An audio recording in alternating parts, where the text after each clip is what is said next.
à tous, c'est Samuel. Salut tous, c'est Ilmic. Et oui, aujourd'hui on se retrouve parce que mon ami Ilmic, qui fait justement et qui est spécialiste des montages des maquettes, a donc terminé l'Ironman de Altaïa et voulait donc me la présenter et me demander mon avis. Moi des Ironman, vous savez que j'en ai vu des centaines et des centaines et des centaines avec tout ce que Hot Toys réalise.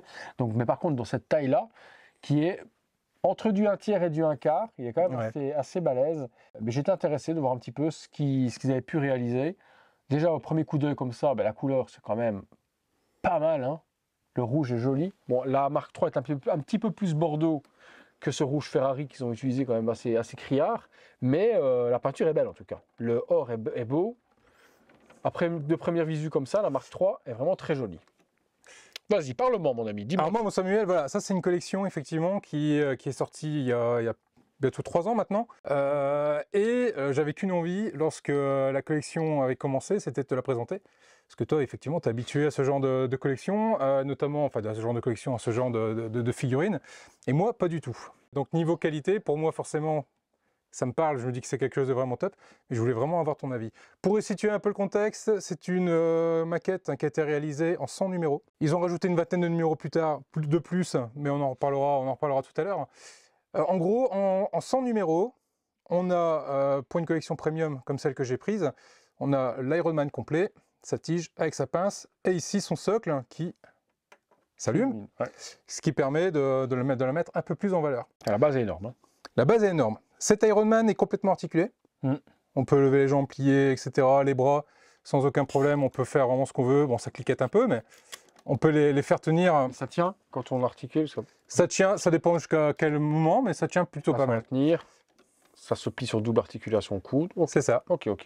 Donc les bras, et puis ça s'ouvre. Je vois un petit peu comment c'est mis. C'est des grosses boules, un petit peu à la Hot Toys qui est mise à l'intérieur pour articuler les bras. Alors ça, par contre, ça a été une critique qui a été faite à un moment donné. T'as peur. En fait, quand c'est pas la tienne, que tu l'as pas montée et que tu sais pas comment les trucs sont faits, tu n'as pas envie d'y aller et d'arracher un truc. Quoi, tu vois. Alors la critique qui a été faite à un moment donné, c'était le jour qu'il y avait au niveau de ses épaules. Est-ce que c'est quelque chose que tu retrouves sur les Hot Toys, pareil. Ouais. Non. Les ouvertures ici, tu veux dire? Ouais, non. Le PEX qui est là, c'est la même articulation que se trouve sur une Hot Toys 1/4, sur une Hot Toys 1/6. Donc pour là, en tant que tel, je vois pas ce qu'il aurait pu faire. Il y a le rouage intérieur. Non, on est sur une réplique Ironman classique. À part faire une statue où tu ne le verras pas, sur une figurine articulée, tu es obligé d'avoir ce gros PEX en question. Donc là-dessus, pas de critique à faire dessus. On est sur du, par contre, là... Il y a du métal. Et du PVC aussi. Et du PVC. Ok, d'accord. En PVC, tu vas retrouver les épaulettes, tu vas retrouver quelques éléments ici sur l'arrière. Mais tu as quand même, allez, on va dire, il doit y avoir un bon 40% de la figurine en métal. Ouais, les flaps. Les flaps se lèvent, ouais. Tous les flaps Ceux-là aussi. Ceux-là aussi. On a les détails à chaque fois des pistons et autres. C'est propre, franchement. Moi, ce que je suis impressionné, c'est la peinture. C'est que c'est vraiment super bien appliqué. Les phalanges, etc., tout va être articulé aussi. Ouais. Ça, bon, ça tricote un petit peu, tu vois. Ça c'est pas très bien adapté. Ils ont fait ça pour pouvoir accéder au petit bouton qui est là pour pouvoir allumer sa main. Qui est ici. Voilà. Et du coup...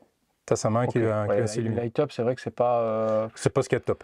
C'est pas folichon non plus. Donc oui, c'est facile à activer, mais il faut que tu démontes quelque chose. T'as pas un il faut retirer, voilà. Donc, il faut faire pareil sur les mains. Il faut faire pareil... Ici, donc là, c'est bon, ça la curette aussi. Les flaps viennent s'ouvrir. T'as la flap qui se lève. Ah oui, donc là, c'est plus détaillé qu'une Hot Toys. Les flaps arrière, là, les Hot Toys, tu désactives pas. Hein. Oui, t'as les pistons et tout dedans, quoi. T'as les pistons dedans, ouais. Ouais, ils ont poussé quand même le réalisme de la maquette quand même très loin. Arc Reactor. L'arc Reactor, petit bouton derrière. Ok, voilà, joli. Ça, son arc Reactor qui s'allume. Arc Reactor, ce petit bouton qui est là, c'est ça? C'est ça. Ok, donc il n'est pas dissimulé, lui, il est facilement accessible. Pas mal, ça c'est vraiment bien aussi, facilement allumable, parce que ce qu'on veut surtout allumer sur un Ironman, c'est l'arc Reactor et les yeux. Ouais. Et les yeux, au niveau de l'oreille, ici, tu tournes l'oreille. Ah oui, il vient de s'allumer. Ça c'est bien aussi. Tu as les yeux qui s'allument. C'est un bouton qui glisse simplement. Facile. C'est un bouton tourné, plouc. Tu as les yeux qui s'allument. Et pour allumer les pieds, c'est la petite plaque devant ici qu'il faut enlever. Et puis là, pareil, tu as un petit bouton. Bon, tu verras pas parce qu'il est debout, mais ça s'allume au-dessous. Maintenu par un aimant. Niveau poids, c'est quand même pas mal. Il fait quelques kilos, bien pensé. Ben, rien que le métal qu'il y a dedans, c'est pas mal. La faceplate s'enlève. Mais au-dessous, il n'y a rien. T'as rien, ok. Par contre, ils ont détaillé l'intérieur de la faceplate. Ouais. Alors ça. Pourquoi? Pour être accurate. Accurate au film, parce qu'elle est détaillée de la sorte. Hein. Alors, est-ce qu'à un moment donné, ils ont voulu faire le visage de Stark En silicone. En silicone. Comme ils ont fait avec la bouche de... Et au final, ils ont dit non, bah, on va faire ça pour Robocop plutôt. Qu'on n'a toujours pas vu. Qu'on n'a toujours pas vu, et ça me fait un peu peur. Mais ça, c'est un autre sujet. Je touche pour voir qu'est-ce qui est en métal. Donc les parties jambes, c'est métal. Là devant, c'est du PVC. Les bras sont en métal, PVC. Le torse, PVC. PVC pour le bassin. Le chestplate s'enlève. Et tu as S'enlève. à l'architecture d'Iron Man. Exactement. Okay. À l'intérieur, on voit un peu dépassé d'ailleurs ici. Hein. On voit un peu l'architecture. Par contre, pour l'enlever, c'est une galère. C'est une galère parce qu'il faut retirer les deux tétons qu'il y a là, dévisser. Et après, on retire la face. Ouais, ça c'est un peu la galère. Inutile en soi. Ouais. Ce que tu voulais m'expliquer. Alors, ce que je voulais t'expliquer, c'est qu'ils ont voulu lui donner 3 possibilités de pose. Une pose muséum, debout. Une pose où il est un peu penché comme ça, prêt à attaquer. Dans ce cas-là, il va falloir remplacer toute la partie buste par cette partie-là. D'accord. On va venir claquer dessus, cliquer ça, remplacer les jambes, etc. Donc ça demande quand même un peu de manipulation. Okay. Et on va pouvoir lui donner une pose dynamique, genre il a envie de partir au combat. Et on a également 2 autres éléments ici, qui sont en fait exactement les mêmes, c'est celui-là et celui-là, qui sont en fait exactement les mêmes, mais inversés. Et ça permet de venir positionner l'Iron Man, c'est en position charismatique quand il atterrit de haut, là, ping, avec le poing au sol. Donc on a de faire cette pose-là. Ouais, on peut le faire sans aucun problème, on peut y arriver. Dans ce cas-là, si on le pose avec le poing au sol, on n'a pas besoin de la tige, il va tenir tout seul sur le socle. La base qui est ici, tu me dis que c'était la base quand on était premium, c'est ça? C'était une collection premium. La base également est à monter, numéro par numéro, je crois qu'il doit y avoir une douzaine de numéros pour l'assembler. Ah oui, quand même. C'est une base en métal. Avec un ruban LED à l'intérieur qu'on va venir positionner élément par élément. Et quand tu n'as pas le premium, tu as l'autre, c'est ça que tu me disais. Et quand tu n'as pas le premium, tu as cette plaque-là. La cheapos, quoi. Qui est assez cheap, je suis plutôt d'accord avec toi. Mais tu vas maintenir un poids pareil dans une petite base pareille avec la petite. J'ai jamais essayé. Ah non, mais je n'essayerai pas non plus. Hein. Enfin, j'ai jamais essayé. Quand tu vois le plateau pizza, là, tu te dis... Bah, disons qu'ils se sont retrouvés avec une problématique où l'Iron Man, suivant comment tu l'assembles, n'est pas forcément stable debout. Ouais. Donc ils se sont dit... C'est ça ma question. C'est ce que je veux voir. Là, je vais reprendre le petit bébé. Prends le bébé. Je veux voir si tu enlèves. Vas-y, tu tiens le bébé. Je vais. Oh, ben, on le laisse sur la base si tu veux. Est-ce que tu sais le faire tenir ou est-ce qu'avec le. Parce que quand alors il faut qu'on lui trouve un centre d'équilibre, quoi. Mais tu ne le laisserais pas. Je le laisserai pas comme ça. Non. Parce qu'il suffit qu'on donne un coup. Voilà, tu vois. Voilà. Il suffit que tu donnes un coup sur un meuble ou un truc dans ce genre-là, il finit par terre. Hein. Alors, en 2 temps, 3 mouvements. Est-ce qu'on peut donner une pose naturelle à cet Iron Man? Donc les articulations des phalanges, on peut lui plier les poings, lui donner un point fermé, bon point. Là, ici également aussi. Donc une pose muséum, mais au moins un petit peu moins que le bâton dans les fesses, comme il a lorsqu'il est sur la tige. Voilà, déjà comme ça. Un petit peu la tête, 3/4 profil. Tu vois la tête, la nuque est un petit peu... Faut vraiment c'est un peu léger. Hein. Un petit coup de pâte à fixe dans un coin pour la faire tenir. Bah, sans la tige, là, par contre, si tu arrives à la faire tenir... non, je vais mettre la tige, je veux juste lui donner une pause un peu plus... Vas-y, remets-moi la tigeote. Ah bah tu vois, là, quand je te disais... Je suis venu avec le torse... Quand je te disais que les pieds se retirent. C'est facile, là, on se fait à démonter pour remplacer le truc. Et donc, tu reclipses comment? Ouais, tu le clips dessus. Oui, bah, vas-y, parce que moi, je vois pas du tout comment ça se clipser. Donc, je ne vais pas clipser un truc où je ne connais pas le mécanisme du tout. Mais je suis venu avec le torse dans les bras. Voilà. C'est tout, aussi simple que ça? Ça fait... Pas les jambes, du coup, alors. Bah, voilà. Voilà, il y a un peu plus de tenue, il fait un petit peu moins un balai dans les fesses, je regarde par devant. Oui, ok, là tu as une pose qui est quand même beaucoup plus charismatique. Ah ouais. 3/4 profil, elle est un peu plus jolie, quoi. Ouais, clair. Que ça faisait robot dans le Hall of Fame qui sent rien. Là, il a les poings fermés, les bras un petit peu repliés ou autre. Même s'il reste sur la base en position muséum, tu as une belle statue, pas statue, non, j'allais dire statue, tu as une belle figurine articulée, mais qui a une pose qui est plutôt cool. Pas mal, hein. Maintenant, respect vraiment de la marque 3, ils ont vraiment bien respecté tout ce qui devait être au niveau conception. Hein. La faceplate, elle est parfaite, le casque parfait aussi, la couleur magnifique, j'aime bien comment elle est appliquée, elle est un petit peu trop rouge, il est un petit peu plus bordeaux, mais pas grand chose. Arc réacteur super bien détaillé, les parties piston ici sur le côté aussi. Beaucoup de métal, plus que sur une autre Toys, en tout cas. Les seuls petits bémols, les flaps là, c'est vrai que c'est pas très joli de la façon dont c'est assemblé, donc ça fait pas naturel. De la façon dont la partie flap est mise, ça masque pas les vis complètement, tu n'arrives pas à bien mettre ce machin là. Ça c'est le petit critique, ça fallait trouver autre chose à faire dessus. Le reste, il n'y avait pas des parties additionnelles pour les missiles ou quoi que ce soit sur les bras, non. Ça s'ouvre pas, il n'y a pas de missile qui sort. Ça c'est un peu dommage.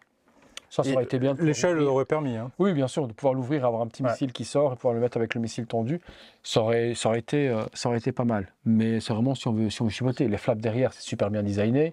Facilité d'allumage pour les boutons ici derrière et ça avec le casque. C'est sublime. Non, c'est une très belle réplique. C'est une réplique qui coûte et qui revient à combien du coup?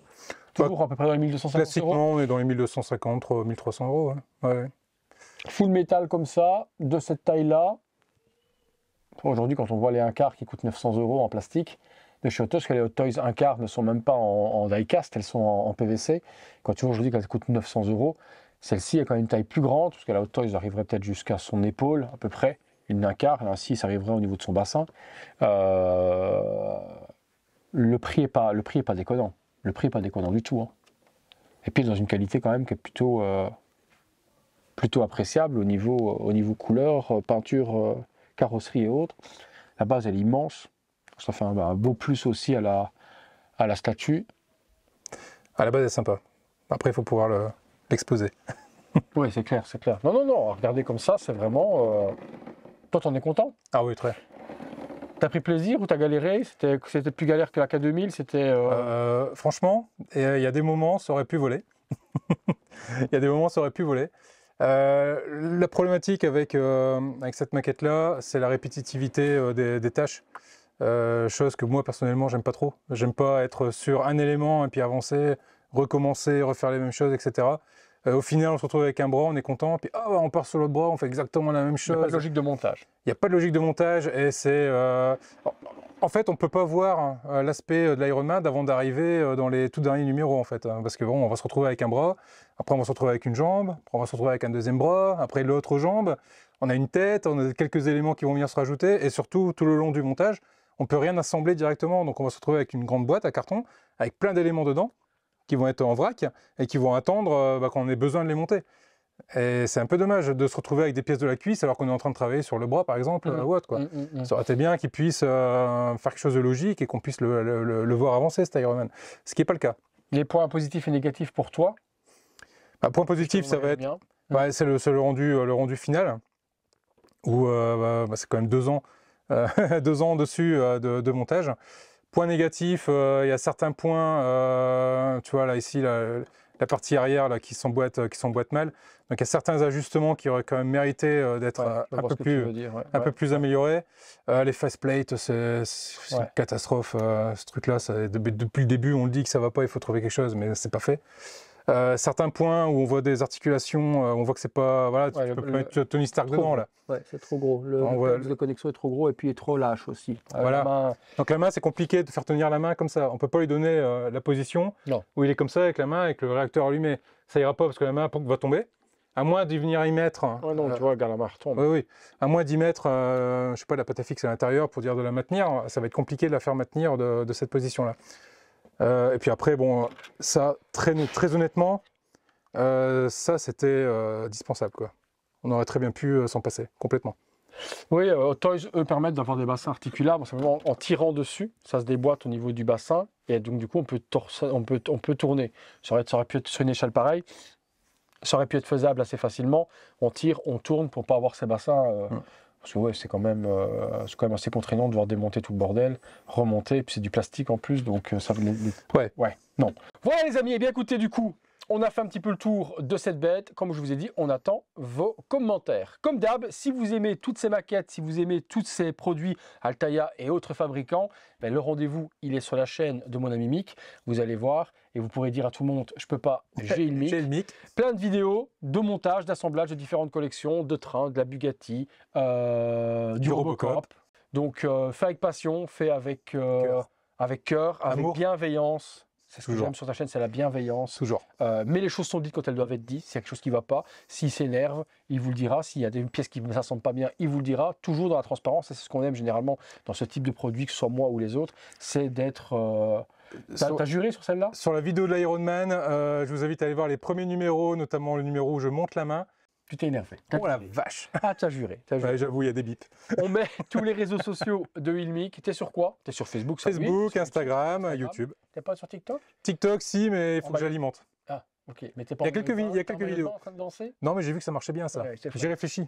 qui serait belle. T'as des tenues de Borat, il paraît. Avec, ah aussi, mais sinon avec un petit maillot orange Ouais. en 2 pièces. Je suis certain que tu peux faire du YouTube.